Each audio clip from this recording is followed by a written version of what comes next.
The Brahmamudi serial September 15 ఎపిసోడ్లో వినాయక చవితి వేడుకల్లో Rudrani party arrange చేస్తుంది. రాహుల్, స్వప్న డ్యాన్స్ చేస్తారు. ప్రకాశం, ధాన్యలక్ష్మి డ్యూయెట్ సాంగ్కి డ్యాన్స్ చేస్తారు. అపర్ణ, సుభాష్కు మనసులో ఉన్న ప్రేమను చూపించాలని అని వస్తే స్వరాజ్ మీద ఉన్న ప్రేమను చూపిస్తారు. అది చూసి రేవతి ఎమోషనల్ అవుతుంది. అప్పు, కళ్యాణ్ కూడా డ్యాన్స్ చేస్తారు. నెక్స్ట్ రేవతికి పెళ్లి చేసుకోమని సలహా ఇచ్చింది రుద్రాణి అని ఇందిరాదేవి చెబుతుంది. నిజాయితీగా చెప్పండి అని టాస్క్లో రాజ్కు మొదటి ప్రేమను తెలియజేయాలి అని వస్తుంది. మీరు మొదట ప్రేమించింది మా అక్కను. అది నిజాయితీగా చెప్పండి అని కావ్య అంటుంది. ప్రేమ గొప్పదా, పెళ్లి గొప్పదా అని అందరినీ అడిగిన రాజ్ పెళ్లి గురించి గొప్పగా చెబుతాడు. కావ్యతో జరిగిన పెళ్లి, తనను దూరం పెట్టడం, కావ్య తనకోసం రావడం వంటివి అన్నీ గొప్పగా చెబుతాడు రాజ్. నువ్విచ్చిన ప్రేమను పదింతలు చేసి ఇస్తాను. భవిష్యత్తులో కన్నీరు రానివ్వను అంటాడు రాజ్.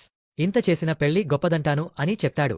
ఇక మొదటి ప్రేమ గురించి అంటే, మన కంపెనీ 100 సంవత్సరాలు పూర్తి చేసుకున్నప్పుడు వినాయక చవితి వేడుకలు చేస్తున్నప్పుడు నీడలో డాన్స్ చేస్తున్న ఓ బాపు బొమ్మను చూశాను. తనను చూడాలనుకున్నాను.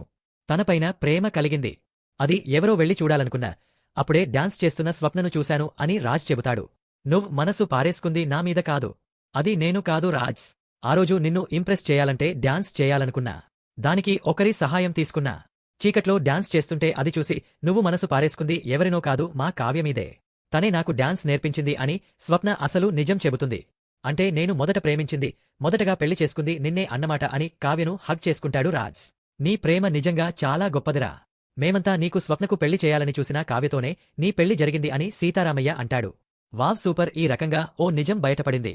రాజ్ మొదటి ప్రేమ కావ్య అని తెలిసింది అని రుద్రాణి అంటుంది.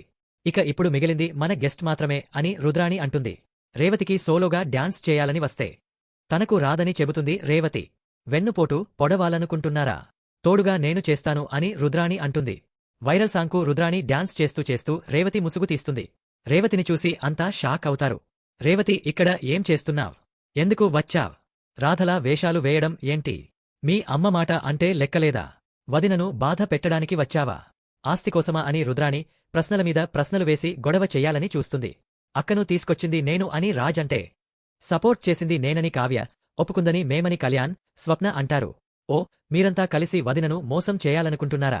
అంతా కలిసి వెన్నుపోటు పొడవాలనుకుంటున్నారా అని పెద్ద డ్రామా చేస్తుంది రుద్రాణి.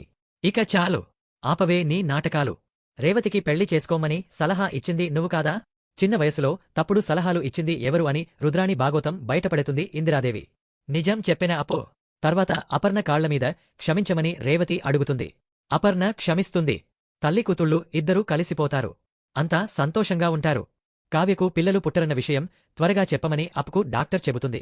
దాంతో ఇంట్లో అంతా కావ్యకు ఎవరు పుడతారని మాట్లాడుకుంటే అప్పును కావ్య అడుగుతుంది.